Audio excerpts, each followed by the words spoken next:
दिल्ली शराब घोटाले से जुड़े मनी लॉन्ड्रिंग मामले में अरविंद केजरीवाल की न्यायिक हिरासत 7 मई तक के लिए बढ़ गई है।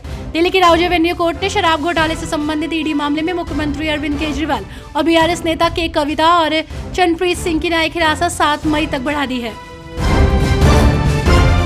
बेंगलुरु में कांग्रेस नेताओं ने केंद्र सरकार के खिलाफ मोर्चा खोल दिया है। मुख्यमंत्री सिद्धारमैया और उप मुख्यमंत्री डीके शिव कुमार सहित कई नेताओं ने केंद्र द्वारा दिए जाने वाले सूखा राहत राशि को लेकर विरोध प्रदर्शन किया। राज्य सरकार का आरोप है कि केंद्र सरकार सौतेला व्यवहार कर रही है। कर्नाटक के सीएम सिद्धारमैया ने कहा कि कांग्रेस पार्टी की ओर से हमने केंद्र सरकार के खिलाफ विरोध किया। नरेंद्र मोदी और अमित शाह कर्नाटक के किसानों से नफरत करते हैं। आज भाजपा की ओर से एक सीट के लिए उम्मीदवार के नाम की घोषणा की गई है। आपको बता दें कि ये घोषणा बीजेपी ने उम्मीदवारों की 14वीं सूची के तहत की है। बीजेपी की केंद्रीय चुनाव समिति ने इस सीट पर ताशी ग्लानसन के नाम पर मुहर लगाई है। आपको बता दें कि पार्टी के राष्ट्रीय महासचिव और मुख्यालय प्रभारी अरुण सिंह की ओर से जारी बयान में इसकी जानकारी दी गई है। मुसलमानों को लेकर पीएम मोदी द्वारा दिए गए बयान को लेकर देश का सियासी पारा हाई चल रहा है। अब इसी बयान को लेकर जम्मू कश्मीर नेशनल कॉन्फ्रेंस के अध्यक्ष फारूक अब्दुल्ला ने आज कहा है कि अफसोस है कि हमारे प्रधानमंत्री ने ऐसी बात कही।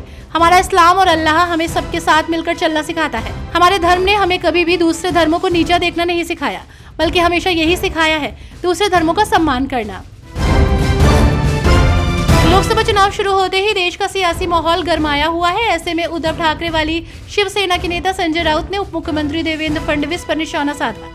उन्होंने दावा किया कि कथित फोन टैपिंग मामले में गिरफ्तारी के डर से महाराष्ट्र के उप मुख्यमंत्री ने शिवसेना में फूट डाल दी है।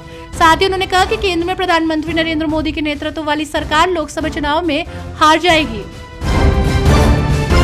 राजस्थान में दूसरे चरण के चुनाव में कुल 13 सीटों पर चुनाव होना है और ऐसे में 2 सीटें ऐसी हैं जिस पर सबकी निगाहें टिकी हैं। इन दोनों सीटों में जालौर और बारान झालावाड़ सीट पर 2 पूर्व सीएम के बेटे चुनावी मैदान में हैं। यहाँ दोनों दलों के बड़े नेताओं ने सभाएं और रैलियां भी की हैं। बारान झालावाड़ सीट से वसुंधरा राजे के बेटे दुष्यंत के नामांकन के देने बीजेपी के राष्ट्रीय अध्यक्ष जेपी नड्डा पहुंचे थे, तो वही वैभव गहलोत की सीट जालौर में पूर्व सीएम अशोक गहलोत घर घर पर्चे तक बांट रहे हैं।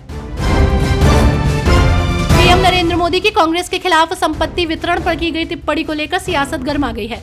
इसे लेकर नेताओं की तरह तरह की प्रतिक्रियाएं सामने आ रही हैं और ऐसे में अब पीडीपी अध्यक्ष महबूबा मुफ्ती ने भी इस पर प्रतिक्रिया दी है।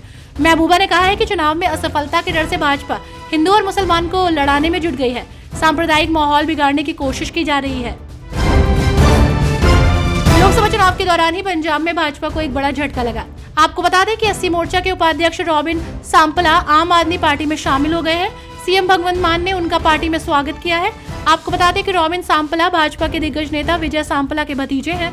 होशियारपुर से अनीता सोम प्रकाश को टिकट दिए जाने के बाद से सांपला नाराज चल रहे थे और आज उन्होंने आम आदमी पार्टी ज्वाइन कर ली है। चुनावी माहौल में नेताओं के पार्टी बदलने का सिलसिला भी बरकरार है। अब ऐसे में बीजेपी ने बागी नेता के.एस. ईश्वरप्पा पर कार्रवाई करते हुए उन्हें 6 साल के लिए पार्टी से निष्कासित कर दिया है। हालांकि पार्टी की ओर से की गई कार्रवाई पर अब बागी नेता के.एस. ईश्वरप्पा ने चुप्पी तोड़ी है। उन्होंने अपने अगले कदम को लेकर बड़ा बयान दिया।